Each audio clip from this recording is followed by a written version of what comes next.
નવરાત્રી આવે, ગરબાની રમઝટ જામતી હોય,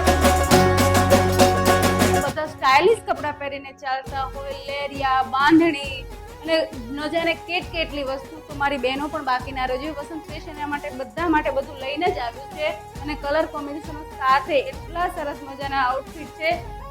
રાહ કોની જુઓ છો? આવી જાઓ વસંત ક્રિએશનમાં અને ચણિયાચોળી બુક કરાવો. અને તમે નથી આવી શકતા તો વિડીયો કોલ કરો અને અમારી ટીમ તમને ચણિયાચોળી બતાવી દેશે. હોલસેલ અને રિટેલ બંનેમાં મળી જવાની છે, તો ચોક્કસથી મારી બહેનો વિઝિટ કરજો. અને હા, હોલસેલમાં જેને બુટીક કે કંઈ પણ હોય એ પણ અમારા ત્યાંથી આવીને પરચેસ કરી. લેરિયા પ્રિન્ટ અને વ્હાઇટ પ્રિન્ટમાં પણ અમે કલર કોમ્બિનેશન આપ્યું છે. એમાં છે વાઇન કલર, રાણી કલર અને આપણા બધાનો ફેવરેટ બ્લેક કલર. તો રાહ ના જુઓ, ફટાફટ પહોંચી જાઓ વસંત ક્રિએશનમાં, ચણિયાચોળી બુકિંગ કરાવડાવો અને લઈ જાઓ ભીડ થાય એ પહેલા તાપ પહેલાના ધોરણે.